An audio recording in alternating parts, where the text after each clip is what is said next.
جی بالکل صدف، آپ نے درست فرمایا. آپ نے کلپس بھی چلائے چیئرمین بلاول کا بھی اور باقی لوگوں کا بھی. دیکھیں، پیپلز پارٹی کے بغیر نیشنل اسمبلی میں ہمارے نمبر پورے نہیں ہوتے، اور پیپلز پارٹی کے ووٹ نکال دیے جائیں تو سوال ہی پیدا نہیں ہوتا کہ آئینی ترمیم کی جائے. اس طریقے سے سینٹ میں بھی پیپلز پارٹی جو ہے سنگل لارجسٹ پارٹی ہے، ان کے بغیر 2/3 میجورٹی پوری نہیں ہوتی. چیئرمین بلاول صاحب نے خود باہر آ کر بات کر دی اپنی CEC کے اجلاس کے بعد کہ وہ صرف آرٹیکل 243 جو کہ آرمز سے متعلق ہے، اس کے علاوہ کسی بھی ترمیم پر راضی نہیں ہے. اس کا مطلب یہ ہے کہ جو کہ ان کی گفتگو سے میں سمجھاؤں کہ انہوں نے جو ٹویٹ پہلے کیا تھا کہ کانسٹیٹیوشنل کورٹ کے متعلق، ایگزیکٹو کے پاس جوڈیشل پاور کے متعلق، اسی طریقے سے 18ویں یعنی ترمیم کے کچھ شقوں میں امینڈمنٹ کے متعلق اور NFC ایوارڈ کے متعلق، اس کا مطلب انہوں نے ساری چیزوں کو مسترد کیا ہے. تو ظاہر ہے لامحالہ جو مسودہ ہم نے پیپلز پارٹی کی قیادت سے شیئر کیا تھا، وزیر اعظم صاحب خود گئے تھے اور انہوں نے صدر آصف علی زرداری صاحب کو مسودہ دیا تھا، اور وہی مسودہ آج کیبنٹ سے اپروو ہونا تھا، اور کیبنٹ کے بعد پھر سینٹ آف پاکستان میں وہ چلا جانا تھا، اور آج ہی سینٹ سے منظور ہو جاتا. چونکہ چیئرمین سینٹ اور اسپیکر کے پاس اختیار ہوتا ہے کہ وہ رولز کو سسپینڈ کر سکتے ہیں. رولز یہ کہتے ہیں کہ آپ جب اس کو پریزنٹ کرتے ہیں تو پھر متعلقہ کمیٹی کو بھیجتے ہیں، لیکن متعلقہ کمیٹی کو جی پلیز ایک چیز بتائیے گا. آج آپ نے کہا وہی مسودہ کابینہ سے منظور ہونا تھا جو شیئر کیا تھا پیپلز پارٹی سے، تو آپ کو کیا یقین دہانی کوئی کرا دی گئی تھی کہ جی یہ جو ایز اٹ از مسودہ ہے اس پہ ہم اگری کر جائیں گے، ایک رسمی کارروائی ہوگی CEC کی، تو آپ ایکسپیکٹ کر رہے تھے یہ فیصلہ پیپلز پارٹی سے؟ جی ایسی تو کوئی بات نہیں کی تھی کہ CEC کی کارروائی رسمی ہوگی، لیکن پیپلز پارٹی کی لیڈرشپ نے کافی غور و خوض کرنے کے بعد ہمارے ساتھ بیٹھ کر جو مسودہ ہم نے انہیں دیا تھا اس پر وہ متفق ہوئے تھے، تبھی کام آگے چلا تھا. لیکن اب جو ان کی طرف سے ان کا موقف آیا ہے کہ ان کے اپنے ممبران جو ہے وہ ایگری نہیں کر رہے، یا CEC کے اندر اس پہ بڑی تنقید کی گئی ہے، ان کی گفتگو سے ایسا لگتا ہے.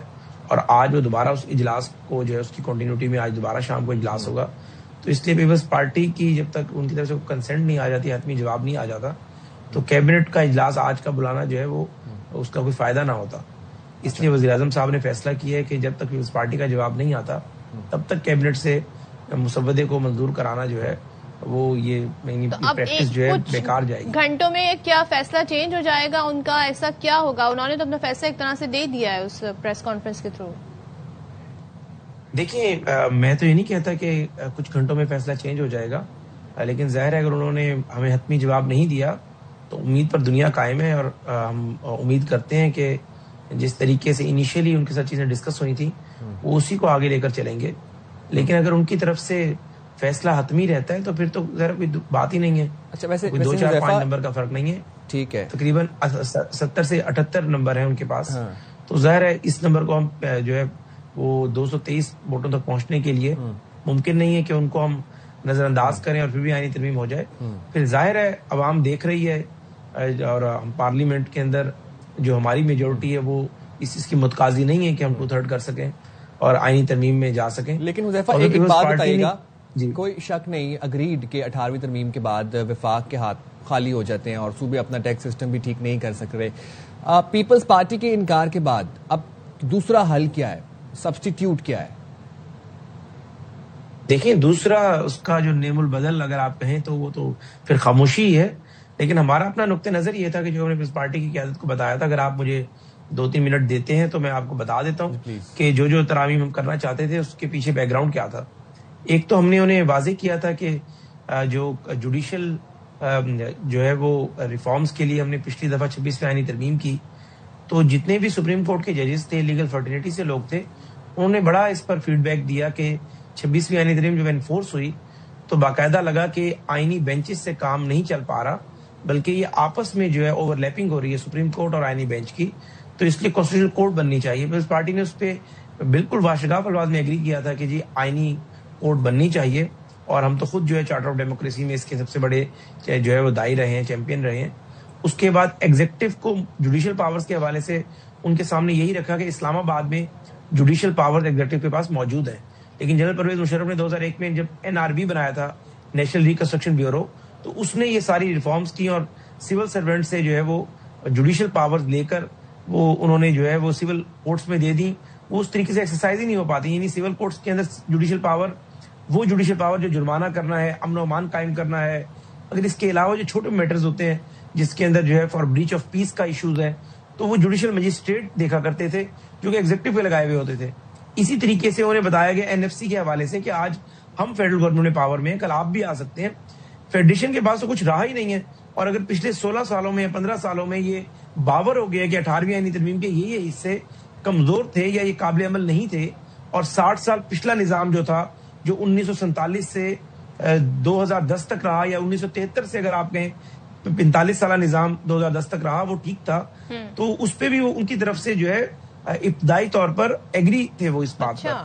اور انہیں 18 امینڈمنٹ کے ان حصوں کا کہا گیا کہ لیٹ سے تعلیم کا جو شعبہ ہے یہ فیڈریشن کے پاس اگر ہوگا, تو ایک دور تھا کہ HEC کی اربوں روپے کی گرانٹ ہوا کرتی تھی, اور HEC صوبوں کی یونیورسٹیز کو اربوں روپے گرانٹ دیا کرتا تھا. لیکن آج HEC کی صورتحال یہ کہ HEC کے اپنے پاس بھی تنخواہیں دینے کے پیسے نہیں ہیں.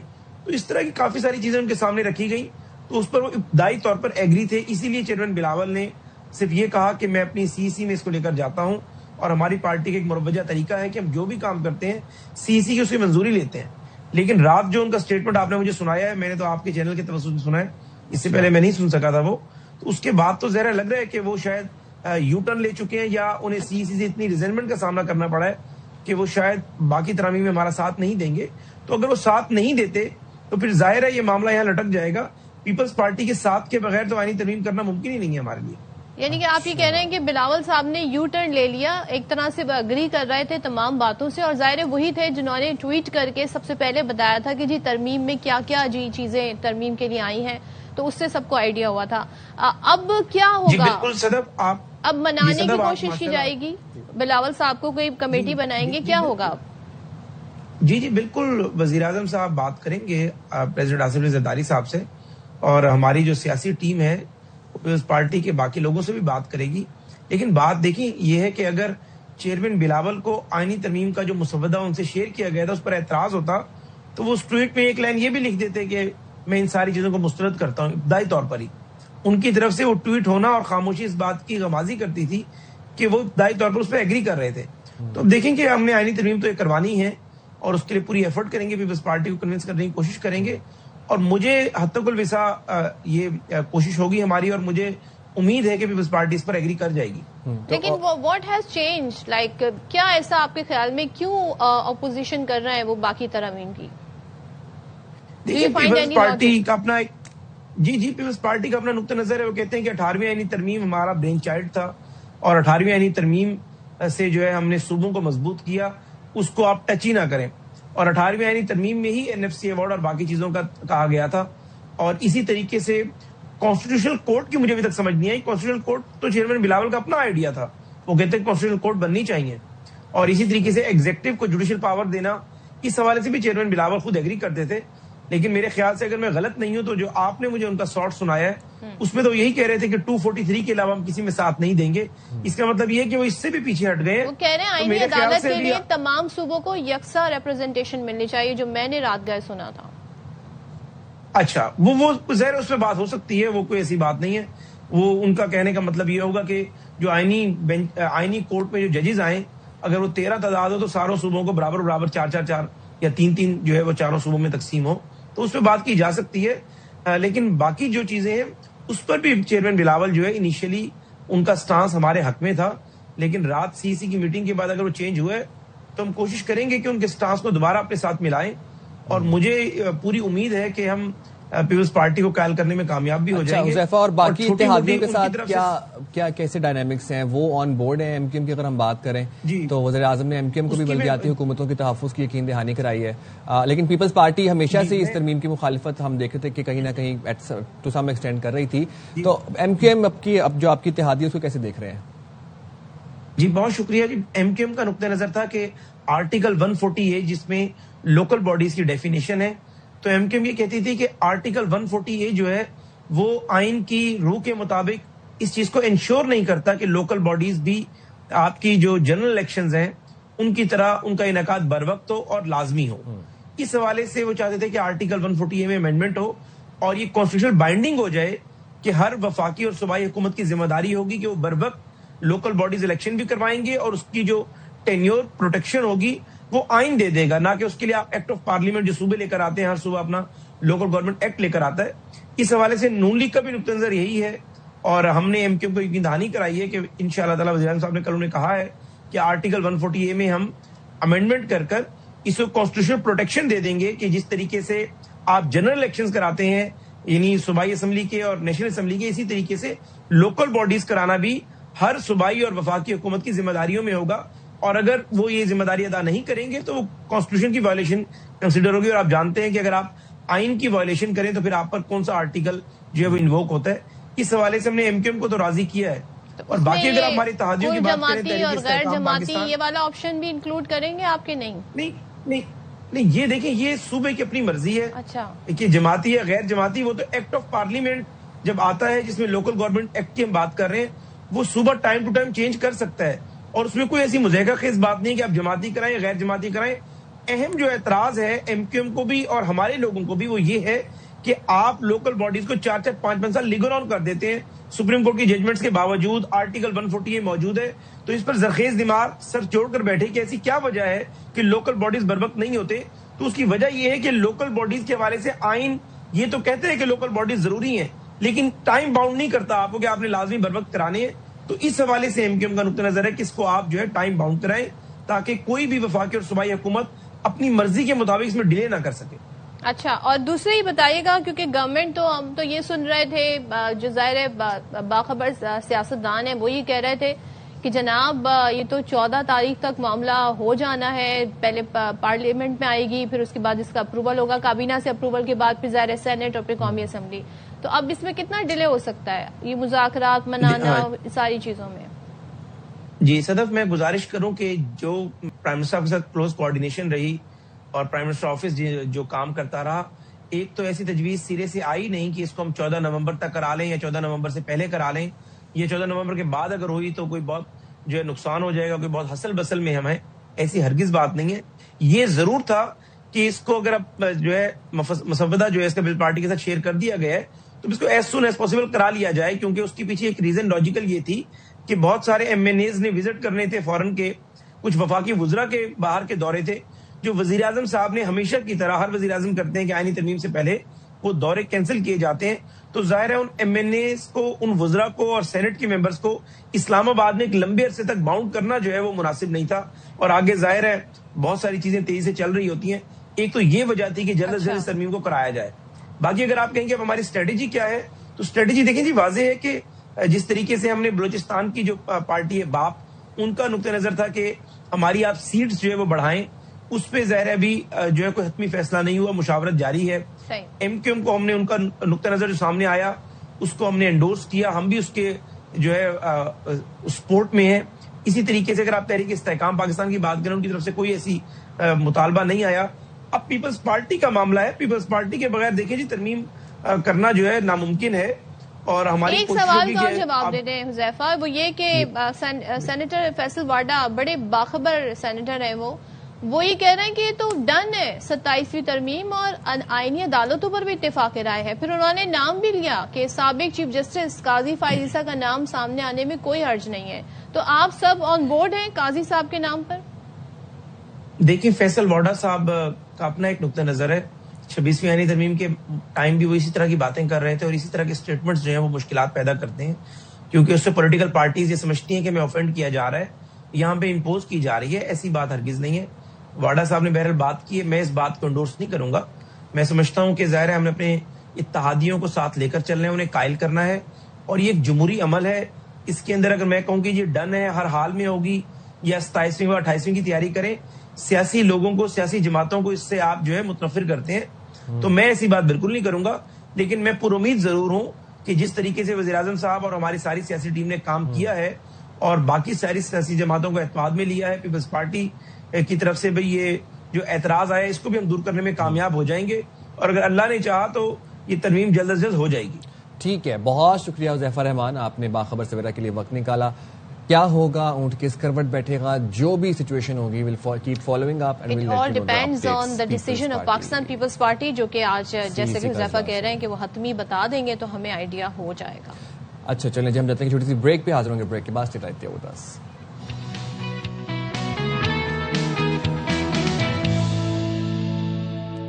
کم بیک جناب. اب ذرا صورتحال کیا ہے پاکستان افغانستان مذاکرات کی، ذرا اس پہ بھی نظر ڈال لیتے ہیں.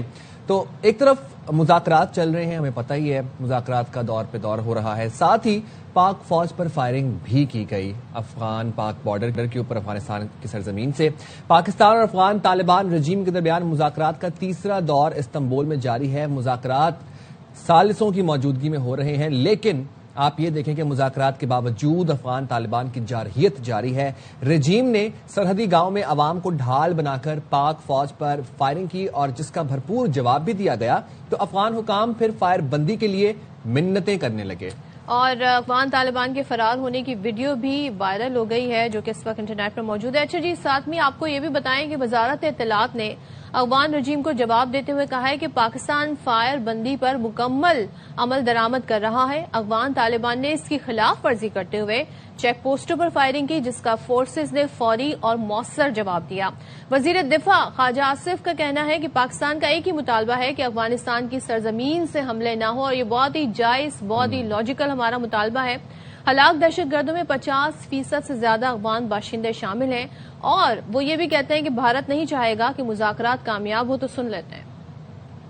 چاہے گا کہ مذاکرات کامیاب ہوں۔ انڈیا کا انٹرسٹ ہے کہ ہم اس فرنٹ کے اوپر دہشت گردی کی صورت میں لاک ڈاؤن رہے ہیں۔ لازمی طور پہ قابل حکومت میں ضرور کوئی نہ کوئی لوگ جو ہیں ان کے تانے بانے ہندوستان سے ملتے ہیں۔ ایک چیز ایگری ہوتی ہے، 3 دفعہ ایگری ہوتی ہے، اور اس کے بعد ایک ٹیلی فون کال کے اوپر بیک آؤٹ کر جاتے ہیں۔ پچھلے چند ہفتوں کے اندر جو لوگ مارے گئے ہیں 55% تعداد جو ہے وہ افغان ہے۔ اس کا مطلب ہے کہ افغان ذات خود اس جنگ میں انوالو ہوئے ہیں۔ یہ پاکستانی طالبان کم رہ گئے ہیں، یہ ایک ہائیبرڈ قسم کی طالبان بن گئے ہیں، جس میں افغانی بھی ہیں پاکستانی بھی۔ تو بات کر لیتے ہیں پھر اس تمام تر سچویشن کے اوپر۔ اقوام متحدہ کے مستقل مندوب مسعود خان صاحب ہمارے ساتھ موجود ہیں۔ بہت شکریہ مسعود صاحب، آپ نے باخبر سویرا کے لیے وقت نکالا۔ سر، بھارت تو زور لگا رہا ہوگا، حتی الامکان کوشش کر رہا ہوگا کہ پاکستان افغانستان کے مذاکرات ناکام ہو جائیں اور پاکستان میں دہشت گردی ہوتی رہے، دہشت گردی بڑھتی رہے۔ بھارت کا تو یہ ایجنڈا ہے، لیکن ہم اب پھر بھی تیسرے راؤنڈ سے کتنی ایکسپیکٹیشنز رکھ سکتے ہیں؟ سب سے پہلے تو میں یہ کہوں گا کہ ہمیں یہ دیکھنا چاہیے کہ پاکستان کی کامیابی کس چیز میں ہے۔ پاکستان کی کامیابی اس میں ہوگی کہ جو افغانستان ہے اس کی سرزمین استعمال کرتے ہوئے افغان طالبان کی مرضی سے یا ان کی مرضی کے خلاف جو بھی گروہ پاکستان کے اوپر دہشت گردی کر رہے ہیں، حملہ آور ہو رہے ہیں، یہ سلسلہ رک جائے۔ یہ پاکستان کی سب سے بڑی فتح ہوگی، کیونکہ پاکستان اپنی مغربی سرحد پر ایک جنگ لڑ رہا ہے جس میں ہمارے ہزاروں لوگ مارے گئے ہیں، اور اس میں اس کے ذمہ دار ہم افغان حکومت کو ٹھہرا رہے ہیں، اور یہ جائز طور پر ٹھہرا رہے ہیں۔ لیکن ہماری کامیابی اس میں یہ نہیں ہے کہ دونوں طرف اشتعال انگیز بیانات ہوں اور جنگ بندی کی خلاف ورزی ہو، جو ہمیں معلوم ہے کہ ایک عارضی جنگ بندی ہے۔ اب آپ کا سوال یہ کہ وہاں کیا امکانات ہیں، تو وہاں اس وقت ہم بہت کشیدہ ماحول میں مذاکرات کر رہے ہیں، اور اس پر مذاکرات کی ٹیبل پہ اس وقت 4 چیزیں موجود ہیں۔ ایک یہ کہ یہ اتفاق رائے ہو کہ افغان حکومت، افغان طالبان جو ہے ان افغان گروہوں کو نہ صرف منجمد کریں بلکہ ان کو ایلیمنیٹ کریں۔ یہ سب سے پہلے یہ ہے کہ وہ کسی قسم کا پاکستان کے اوپر حملہ نہ کریں۔ اس کے لیے ہمیں چاہیے کہ ایک میکینزم چاہیے۔ مطلب اب یہ جو بیانات تھے ملا ہیبت اللہ نے دیے یا ان کے جو مندوبین انہوں نے دوحہ میں دیے، استنبول میں پہلے دیے، وہ ہو چکے جو خیر سگالی کے بیانات تھے۔ اب ہمیں چاہیے کہ ایک قسم کا نگرانی اور تصدیق، یعنی مانیٹرنگ اینڈ ویریفیکیشن کا ایک میکینزم چاہیے کہ پہلے اتفاق رائے ہو، پھر یہ کہ اتفاق رائے کے بعد اس کو کس طریقے سے یقینی بنایا جائے، اور پھر یہ ہے کہ اگر فرض کیجیے خلاف ورزی ہوتی ہے تو کون سزاوار ٹھہرے گا، کیسے سزاوار ٹھہرے گی اور اس کی کیا سزا ہوگی، اور آخری نقطہ یہ ہے کہ اس کے کیا یہ پاکستان اور افغانستان خود اپنے درمیان 2 طرفہ طریقے سے اس معاملے کو حل کریں گے، یا کہ پھر جو ہے کوئی ضامن ہوں گے، مثلا ترکی اور قطر، یا اس میں سعودی عرب، چین یا دوسرے ممالک، امریکہ مثال کے طور پر یہ شامل ہو سکتے ہیں یا نہیں، یا پھر یہ معاہدہ صرف جو ہے 2 طرفہ ہوگا۔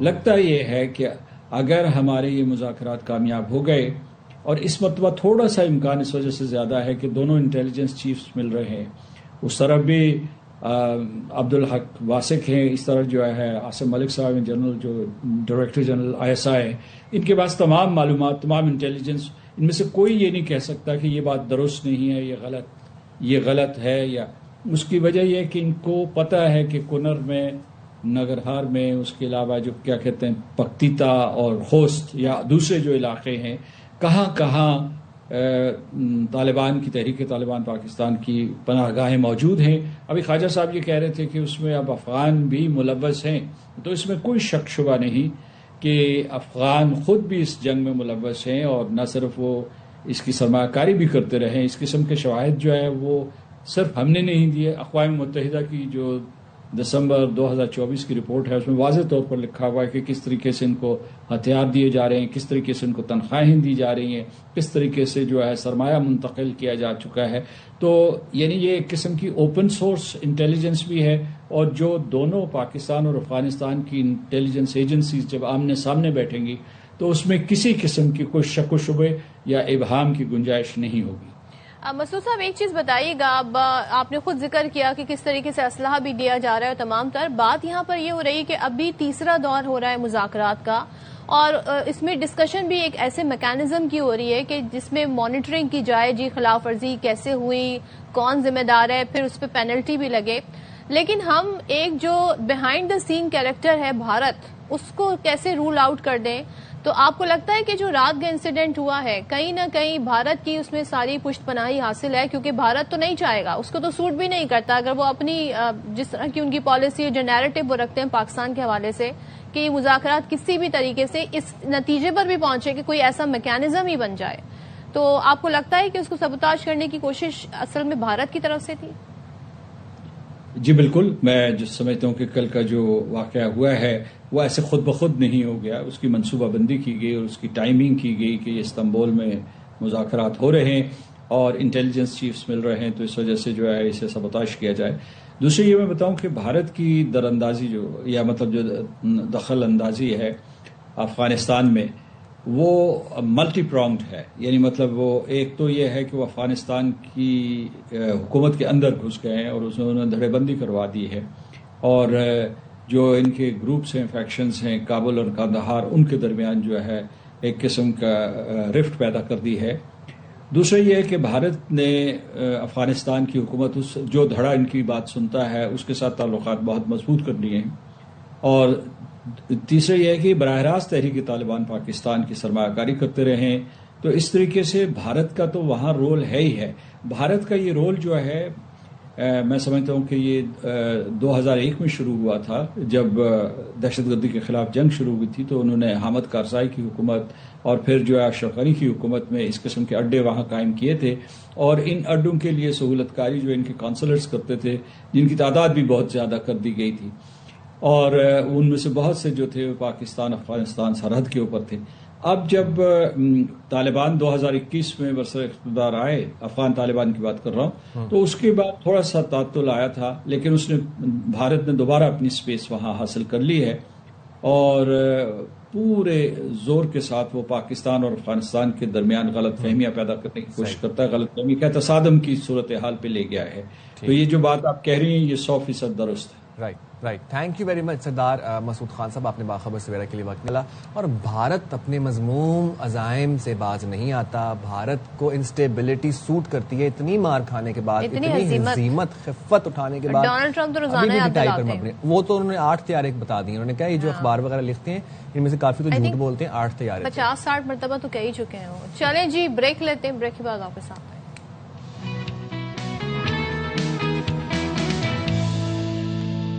Welcome back once again. اور پاکستانی کرکٹ ٹیم کی بات کر لیتے ہیں اور ان کی پرفارمنس کی مثال اس طرح دی جا سکتی ہے کہ جی چلے تو چاند تک، نہ چلے تو شام تک. تو یہ ہماری ٹیم کی پرفارمنس ہوتی ہے. اور آپ دیکھیں جی ایک میچ ہم جیتتے ہیں، دوسرا میچ ہم ایسے ہارتے ہیں کہ ہمیں یقین ہی نہیں آتا کہ ہم یہ میچ یہ ٹیم ہے جی، یہ انٹرنیشنلی ریپرزینٹ کریے پاکستان کو. ہم نے پورے 50 اوورز میں پہلے تو ہم نے ٹاس جیت کر جی فیصلہ کیا کہ ہم بیٹنگ کریں گے. اس کے بعد پورے 50 اوورز میں 9 وکٹیں گوا کر ہم نے 269 رنز بنائے، 270 کا ٹارگٹ دیا. اب جناب آپ گیس کریں کیا کریں، آپ سب کو پتہ ہی ہوگا ساؤتھ افریقہ نے 10 اوورز پہلے یعنی 14.1 اوورز میں ٹارگٹ اچیو کر لیا 270 کا، اور صرف 2 وکٹوں کے نقصان پر انہوں نے یہ ٹارگٹ اچیو. اب اس کے بعد میں کیا آپ کو بتاؤں، اس کے بعد تو کچھ رہ ہی نہیں گیا بتانے کے لیے. اب پاکستان نے پہلے بیٹنگ کرتے ہوئے 269 رن سکور کیے. اچھا 22 رنز پر فخر، بابر، رضوان یہ لوگ جا چکے تھے، یہ واپس پویلین پہنچ گئے. 3 وکٹس کھونے کے بعد پھر سلمان آغا اور سائم ایوب نے کہا کہ ہم ذرا تھوڑا مارکا سنبھالتے ہیں. پھر انہوں نے ذمہ دارانہ بیٹنگ کا مظاہرہ بھی کیا، ہم نے ان کی اچھی شراکت دیکھی. چوتھی وکٹ کے لیے پھر 92 رنز جوڑے دونوں نے. چھٹی وکٹ کے لیے سلمان آغا نے محمد نواز کے ساتھ 59 رنز کی شراکت داری بنائی. آخری اوور میں ہم نے دیکھا کہ محمد نواز اور نسیم شاہ نے 3 چھکوں اور 1 چوکے کی مدد سے 22 رن سکور کیے. اب اس طرح پھر جو اگر ہم ان کا انڈیویجول سکور بتائیں آپ کو، سلمان آغا نے 69، محمد نواز نے 59، سائم ایوب نے 53 اور فہیم اشرف نے 18 گیندوں پر 28 رنز بنائے.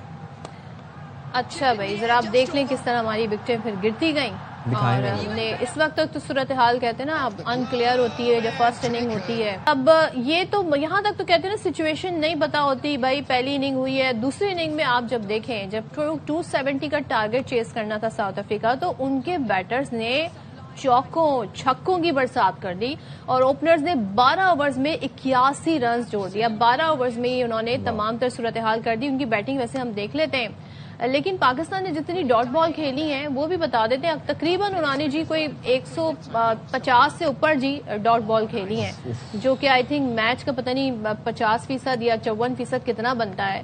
تو یہ تمام تو صورتحال ہے. ذرا بیٹنگ دیکھ لیتے ہیں کس طریقے سے فیصلہ آباد میں جی زبردست طریقے سے شاٹ کھیلے ہیں پروٹیاز میں. ہم اس دن بھی یہ بات کر رہے تھے، چاہے ٹیسٹ ہو، T20 ہو، اب ون ڈے میں بھی ہم نے یہ دیکھا ہر جگہ شائقین کو بابر اعظم کی بیٹنگ دیکھنے کا جنون ہوتا ہے. بابر کے لیے ہم دیکھتے ہیں کہ پورا ہاؤس فل ہوتا ہے اور لوگ پاسز باقاعدہ جنونی ہیں بابر کے فینس. بٹ کیسے دیکھیں گے؟ بابر تو پچ پر ٹکتے ہی نہیں ہیں. بابر تو آتے ہیں اور پھر جانا ہی کرتے ہیں. گراؤنڈ میں بابر کی آوازیں لگ رہی ہوتی ہیں، لیکن بابر ہیں کہ ناکامی سے جان نہیں چھڑا سکے. اسٹار بیٹر ہیں، کہتے ہیں کہ ورلڈ کلاس پلیئر ہے، لیکن اسٹار بیٹر کو سینچری سکور کیا آپ سوچیں 800 دن گزر گئے ہیں ابھی تک بابر نے کوئی سینچری نہیں سکور کی. بالکل. اور یہ بھائی ہمارے جی پرفارمنس سے بات کر لیتے ہیں. ہمارے ساتھ ساری صورتحال پر بات کرنے کے لیے موجود ہیں توصیف احمد صاحب. تھینک یو سو مچ توصیف صاحب. پہلے تو یہ بتائیے گا یہ کیا ہوا کل، اور مطلب ہماری بولنگ پوری طریقے سے ناکام ہو گئی، 2 وکٹوں کے نقصان پہ 10 اوورز پہلے بنا لیا ساؤتھ افریقہ نے. جی آپ نے شکریہ بہت بہت آپ کا کہ آپ ٹھیک کہا کہ مشکل حالات ہیں. اب تو مطلب الفاظ نہیں آ رہے ہیں اور الفاظ ادھر سے ادھر چلے جا رہے ہیں اور اس مشکلات سے ہم نکل نہیں پا رہے ہیں. کیا وجوہات ہیں؟ اب تو ساری چیزیں کہہ چکے ہیں، اس کے باوجود بھی کچھ ایسا ہو رہا ہے کہ ہم عجیب چیزیں کر رہے ہیں. آپ نے خود بھی بتایا اور مثال دے دیتا ہوں کہ لرننگ پروسیس کی بات کرتے تھے، لرن کر رہے ہیں ہم یا سیکھنے کی کوشش کر رہے ہیں یا اس طرح کی بات ہے تو سیکھیں. ڈیکاک سے سیکھیں، وہ انڈر 19 سے چلے تھے، اس کے بعد انہوں نے ساؤتھ افریقہ کی باغ ڈور سنبھالی تھی، اس کے بعد وہ باہر ہو گئے. 22 میرا خیال 22 سینچریاں اور 20-25 50 تھے ان کے، اور اس کے بعد انہوں نے پرفارمنس نہیں کی. وہ واپس آئے، ان کو یہاں بھیجا گیا اور انہوں نے کل ایک بہترین اننگ کھیل کے اپنی ٹیم کو، جسے ہم کہتے ہیں فنش کر کے دیا. ہم فنش کا لفظ کہتے ہیں، ہم لوگ فنش کرنے والے ہمارے پاس نہیں ہیں، گیم کو ختم کرنے والے نہیں ہیں. تو یہ مشکلات تو ہمیں، پچھلا میچ بھی آپ بچ گئے ایکچوئل، اگر آپ دیکھیں آپ کسی پہ بھی کچھ کرنا چاہیں تو پچھلا میچ بھی آپ بچ گئے کیونکہ انہوں نے رن دی 260 کیے، جبکہ پچ ہی 300 سم تھنگ کی پچ تھی. اور کل حیرت ہوئی ہے مجھے کہ کیا سوچ کے آپ نے پہلے بیٹنگ کر لی، آپ سوچ رہے تھے ڈیو فیکٹر، پھر ٹیم آپ نے جو ہے ادھر اسپنر کھیل رہے ہیں، آپ ابرار کو بٹھا رہے ہیں، پھر 4 فاسٹ بالر، بلکہ 5 فاسٹ بالر اور 8 بالر آپ نے آزمائے ہیں اور ایک کا بھی ایسے ہی کچھ نہیں ہوا. کیچ چھوٹے 1-2-3 ہوتے ہیں، کیچ چھوٹتے ہیں، بٹ لگ نہیں رہا تھا کہ آپ اس میچ کو اس طرح جو ہے کر. اور کچھ مجھے بھی لوگ ہمیں نظر آ رہے ہیں، مجھے لگ رہا ہے کہ ٹیسٹ کرکٹ اور 50 کی کرکٹ سے یہ اتنے کچھ بظاہر نہیں ہے. مجھے اسٹریٹجی بتائیں، کبھی آپ 7-8 بولرز کے ساتھ جاتے ہیں، کبھی آپ 7 بیٹرز کے ساتھ جاتے ہیں، تو کوئی بیلنس تو ہو ٹیم میں. ہر میچ میں اسٹریٹجی چینج ہو رہی ہے، پچ تو وہی ہے، گراؤنڈ تو وہی ہے. نہیں اسٹریٹجی دیکھیے، وہ اسکوائر جو بنا ہوا ہے، اب ٹھیک ہے اس پہ فرسٹ کلاس میچ ہوتے رہے، لیکن ہمیشہ سے مجھے اچھی طرح یاد ہے، شاید میں نے آپ کے پروگرام میں پہلے بھی کہا تھا کہ ڈینس لیلی ایک ہوتے تھے، اس وقت انہوں نے گریو یارڈ اس کو کہہ دیا تھا، قبرستان کہہ دیا تھا کہ اس میں وہ میچ میں بھی کھیل رہا تھا, اس میں ڈبل سینچری تسلیم عارف نے کی تھی, ڈبل سینچری گریگ چیپل نے کی تھی, دیٹ ٹائم 80s کی بات کر رہا ہوں. بٹ وہ سرفس بڑا زبردست یہاں کا ہوتا ہے, اور ہمیشہ یہاں پہ 300 رنز تو بنتے ہیں اور وہ چیز بھی ہو جاتے ہیں, ایسا بھی ہے. لیکن اسٹریٹجی کا جہاں تک تعلق ہے, یہ ان سے پوچھیں نا, باہر سے بلا کے بٹھا دیے ہیں انہوں نے, اور وہ کیا اسٹریٹجی بنانا چاہ رہے ہیں. اسپنر ہمارے پاس پھر کم پڑ گئے, آپ نے ابرار کو بٹھا دیا, ٹھیک ہے ان کو مار پڑی تھی, لیکن انہوں نے 3 وکٹ لے کے آپ کو میچ میں تو واپس لائے تھے. وہ تو آپ کی اپنی مرضیاں ہیں کہ آپ 12-15 رن چیز کر رہے ہیں, آپ کی وکٹیں باقی ہیں اور آپ لوگ آؤٹ ہو رہے ہیں, اور پھر وہ میچ پھنس جاتا ہے, جا کے نیچے ایک آدمی چھکا مار کے آپ کو بچا لیتا ہے.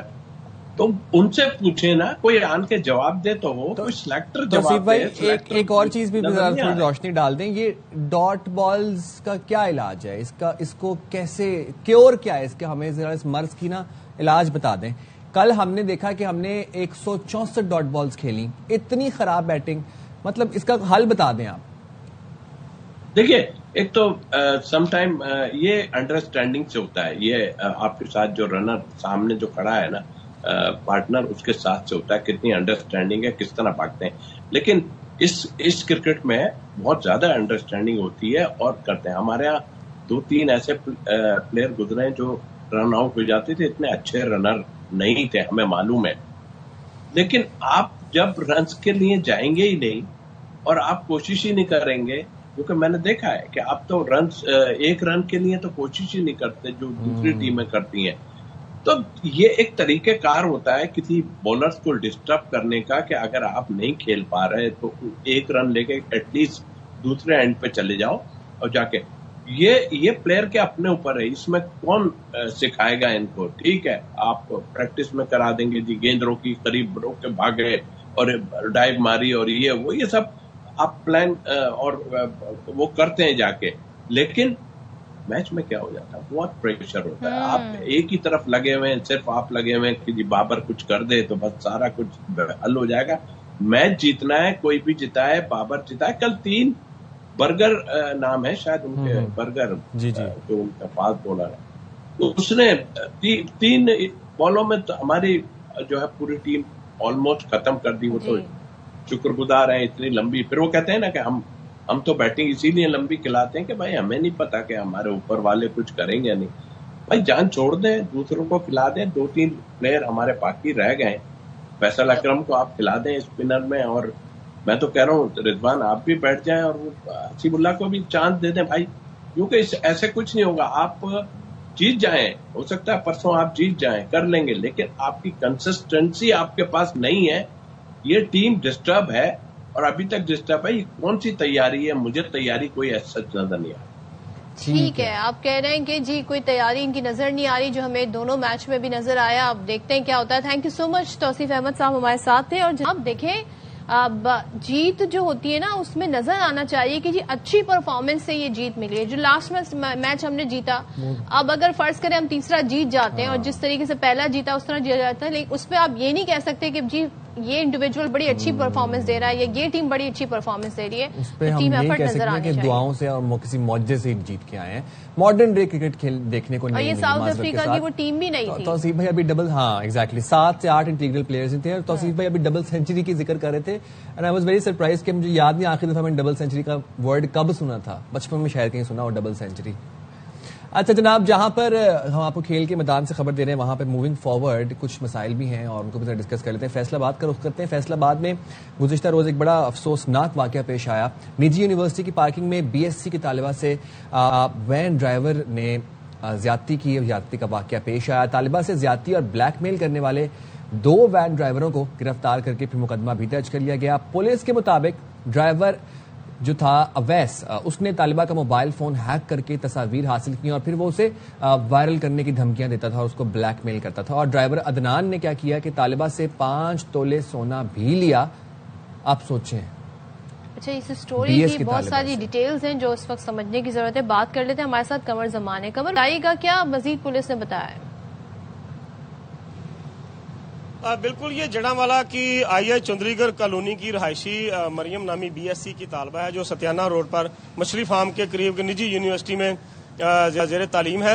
یہ یہاں سے جڑاوالا سے روزانہ پرائیویٹ ویگن پر اپنی یونیورسٹی آتی تھی. اس دوران جو ڈرائیور تھا اس نے طالبہ مریم سے بہانے سے اس کا موبائل فون لیا کہ اس نے ایک طالبہ کو کال کرنی ہے تقریباً 5 ماہ پہلے کہ وہ طالبہ آئی نہیں, اس کے گھر کے باہر کھڑے ہیں تو اس کو کال کر کے بلانا ہے. یہ ڈرائیور جو ہے اویس, اس نے موبائل فون لے کر اس کا بعد میں موبائل ہیک کر لیا اور اس کی فیملی کی اور اس کی تصاویر لے کر ان کو جو ہے بعد میں طالبہ کو بلیک میل کرنے لگا اور اسے ملنے کو کہتے رہا. تقریباً 3-4 ماہ بعد جب یہ ڈرائیور جو ہے تبدیل ہو گیا, اس کی جگہ ارسلان نام کا ڈرائیور آ گیا, تو جو پہلا اویس تھا ڈرائیور, اس نے وہی تصاویر جو ہے وہ ارسلان کو دے دی اور ارسلان بھی اس کو بلیک میل کرنے لگا کہ تم مجھے یونیورسٹی سے باہر ملو, فلاں جگہ ملو. جب یہ طالبہ جو ہے ارسلان کا بھائی, وہ بھی اسی یونیورسٹی میں پرائیویٹ ویگن چلاتا ہے, عدنان, اس کو جا کے طالبہ نے شکایت کی تو عدنان نے اپنے بھائی ارسلان سے وہ تصاویر حاصل کر کے طالبہ کو بلیک میل کرنا شروع کر دیا اور اس کو جو ہے وہ پیسے جو ہے وہ مطالبہ کرنے لگا. اس دوران طالبہ کو بلیک میل کر کے کہ یہ تمہاری تصویریں میں وائرل کر دوں گا تمہاری اور تمہاری فیملی کی, مجھے پیسے لا کر دو, سونا لا کر دو. 5 تولے سونا جو ہے طالبہ اپنے گھر سے لے کر وہ اس نے عدنان کو دیا, جس کے بعد یہ 27 مئی کا وقوع ہے جب یہ طالبہ کو اس نے یونیورسٹی کی جو پارکنگ ہے وہاں پر چھٹی سے پہلے بلایا اور گاڑی میں مبینہ طور پر پستول دکھا کر زبردستی گاڑی کے اندر اس کو زیادتی کا نشانہ بنایا, جس کے بعد 2 روز قبل جو ہے اہل خانہ کو طالبہ کے والد کو علم ہوا, جس کے بعد پولیس سے رابطہ کیا گیا اور پولیس نے تھانہ صدر پولیس نے مقدمہ درج کر کے 2 ملزمان اویس جس نے تصاویر حاصل کی تھی اس کی فیملی کی موبائل ہیک کر کے اور جس نے زیادتی کی ہے عدنان, وہ دونوں ڈرائیورز کو گرفتار کر لیا ہے اور ان کا بہت شکریہ جسمانی ریمانڈ. ہمیں اس کی ڈیٹیل بتا. اب دیکھتے ہیں جی پولیس آگے مزید کیا کارروائی. جائیں چھوٹی سی بریک پہ, حاضر ہوں گے بریک کے بعد.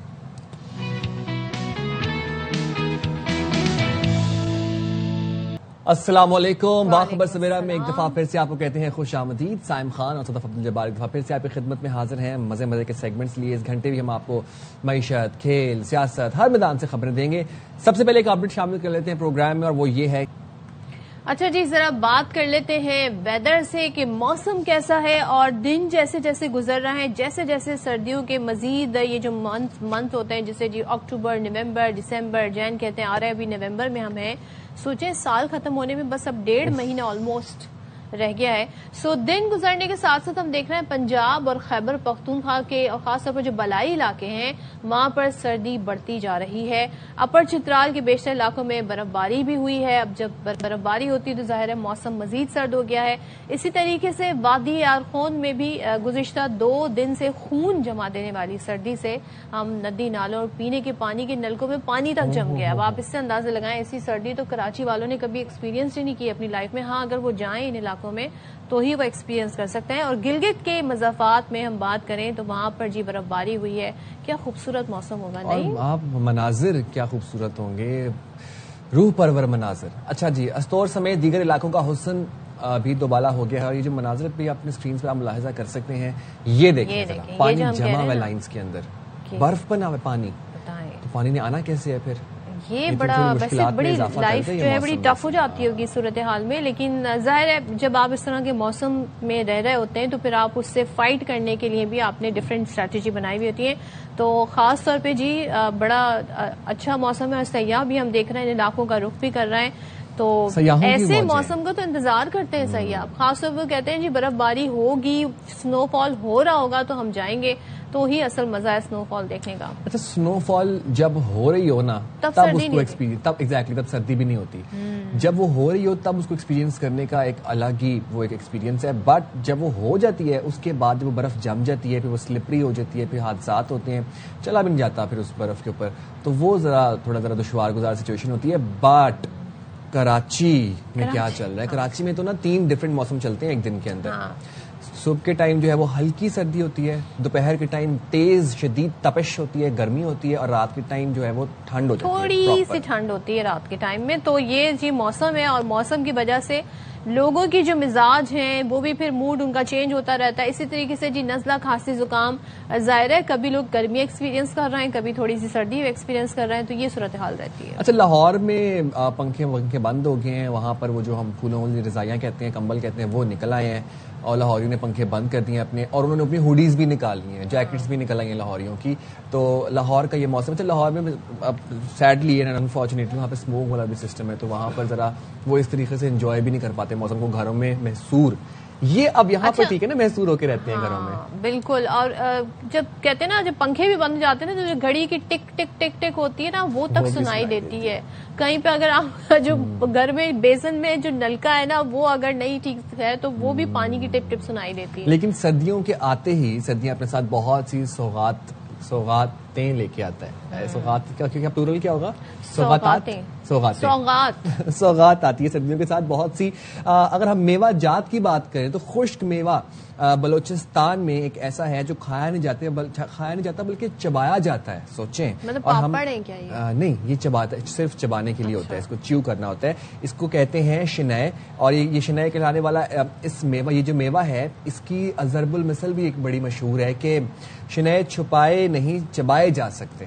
کیا بات ہے, مطلب یہ وہاں کا لوکل ایک وہاں کا ضرب المثل ہے. اب چمن میں موسم سرما کے دوران شنائے کا استعمال کثرت سے کیا جاتا ہے. دیکھتے ہیں اختر گلفام کی یہ رپورٹ.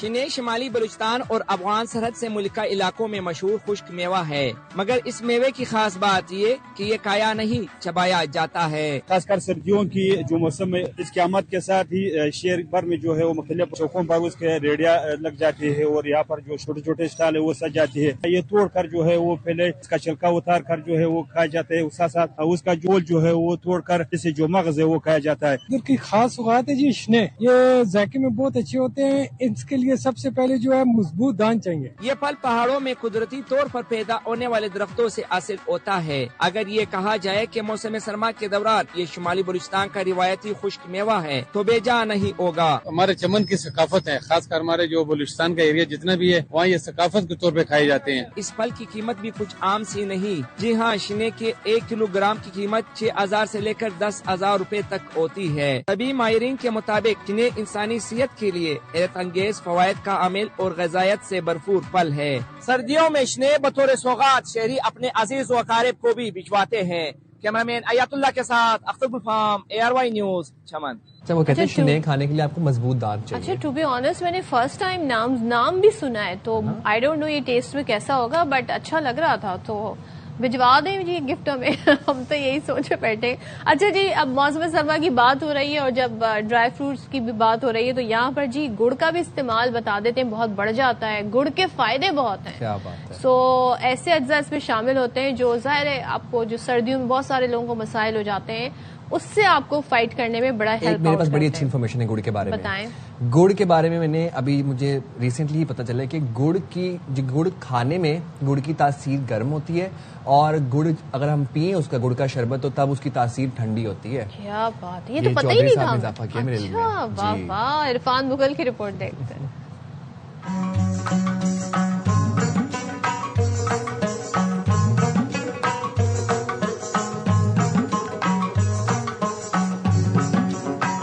سردیوں کے آغاز کے ساتھ ہی گڑ کا استعمال اور اس سے بنی اشیاء خوردنوش کی مانگ میں اضافہ ہو جاتا ہے. گڑ بنانے کا عمل گنے کی کٹائی سے شروع ہوتا ہے, جہاں گنے کو مشین میں ڈال کر اس کا رس نکالا جاتا ہے. رس کو چھان کر صاف کیا جاتا ہے اور پھر اسے بڑے لوہے کے کڑاہوں میں پکایا جاتا ہے. دادا پردادا سے ہم یہ کام کر رہے ہیں. ہماری لیبر ہے تقریباً 5 بندے اس میں کام کرتے ہیں. 5 بھی ہوتے ہیں, 6 بھی ہوتے ہیں, اور گنا جو ہے نا خریدتے ہیں. گڑ ادھر بھی بیچتے ہیں اور منڈی پہ بھی جاتا ہے. مسلسل گرم کرنے اور جھاگ ہٹانے کے بعد جب رس گاڑھا ہو کر سنہری یا بھورا رنگ اختیار کر لیتا ہے تو اسے سانچوں میں ڈال کر ٹھنڈا کیا جاتا ہے. ٹھنڈا ہونے کے بعد مختلف شکلوں میں تیار ہونے والا گڑ مارکیٹ تک پہنچایا جاتا ہے. مقامی لوگوں کا کہنا ہے کہ گڑ میں آئرن, کیلشیم, میگنیشیم اور ضروری منرلز بھی پائے جاتے ہیں جو اسے توانائی کا قدرتی ذریعہ بناتے ہیں. یہ ہم جو گڑ لینے ہیں ہم گھر میں استعمال بھی کرتے ہیں اور اپنے دوستوں احباب جو باہر ہوتے ہیں ان لوگوں کو بھی بھیجتے ہیں.